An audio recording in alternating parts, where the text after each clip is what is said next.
วข้าง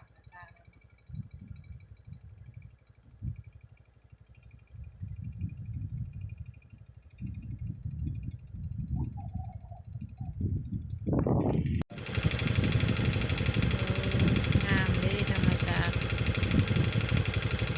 งามธรรมชาติเลยเย็นสบาย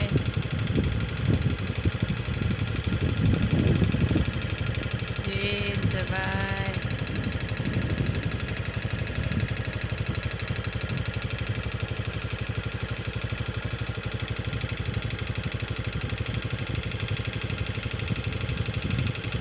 สบายดีพ่อแม่พี่น้องเนาะแต่ว่าทั้งพังลาวหรือทั้งต่างประเทศหรือ อยู่ฝั่งไทยมื้อนี้มาพบกับช่อง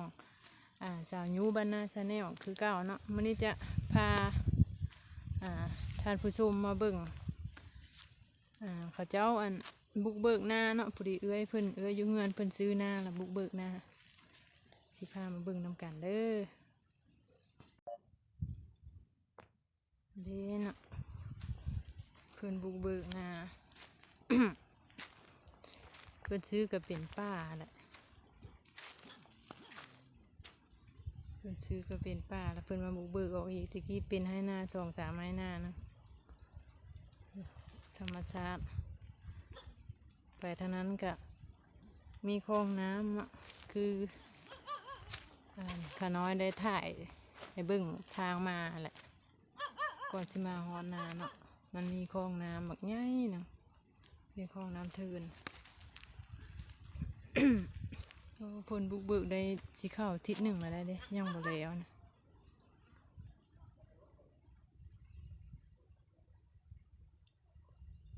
บุกเบิกเฮ็ดนาแซงเนาะเพราะว่าอยู่แถวบ้าน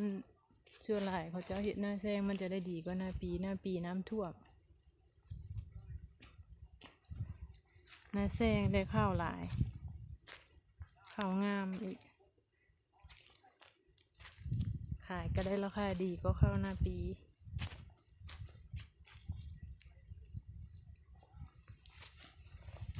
ยังบ่ได้สิแล้วค่ะปานใดซะแม่นแหละยังบ่ได้เป็นขอบเป็นทางอย่างพอพิลึกเนี่ยอีกทิศหนึ่งสิแล้วหมดบ่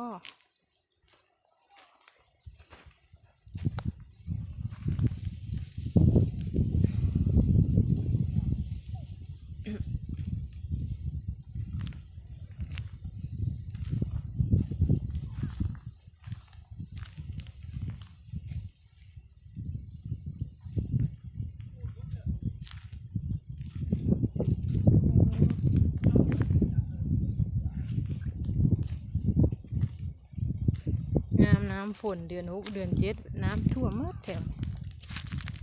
มันไกลคลองใหญ่โงูหินลืมหินลายแหละโอ้อันนี้ครับบอลมันไหลไปน้ำบ่อยู่ทางนี้เนาะ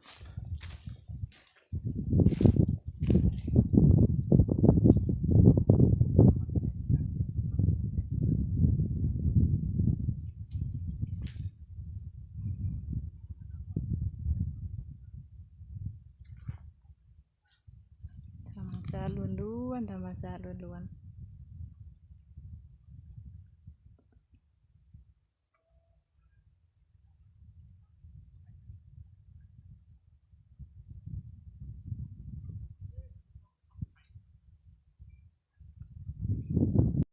นี่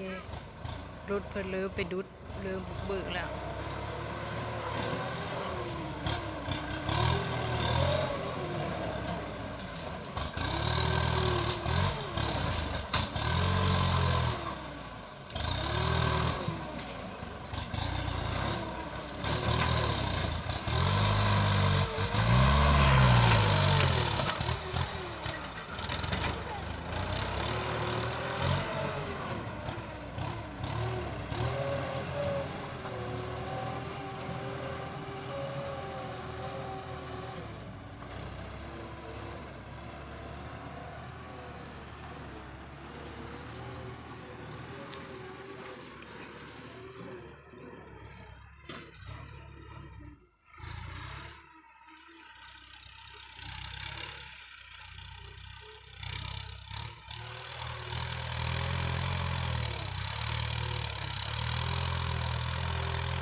โดย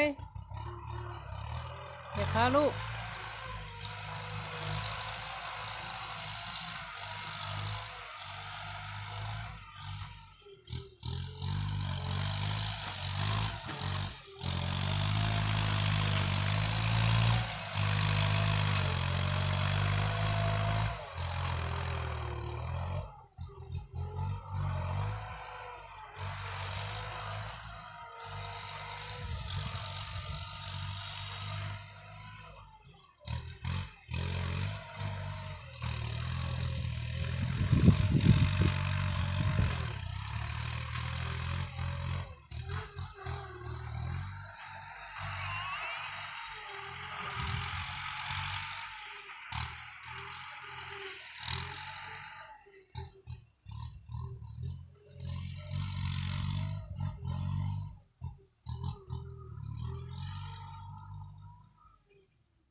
ปลูกหมึกแตงปลูกอย่างก็ได้ได้เนี่ยทานนาใหญ่ไปเนี่ยไว้กินยามดำหน้าช่วยหน่อยอีกเดือนหน้าเดือนใดก็เริ่มแล้วนี่ตกกา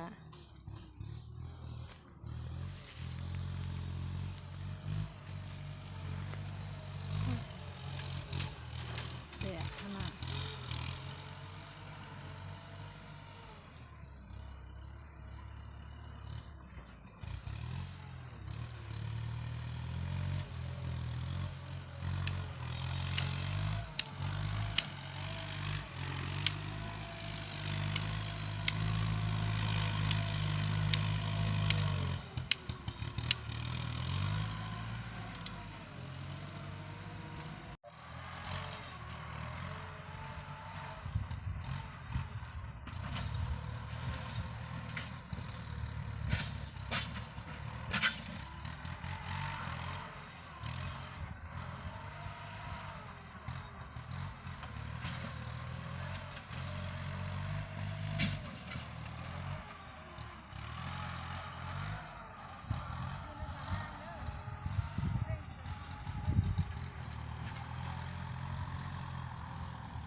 แล้วเนาะสุดท้ายนี่ก็ถือว่าเป็นอันจบสิ้นเนาะ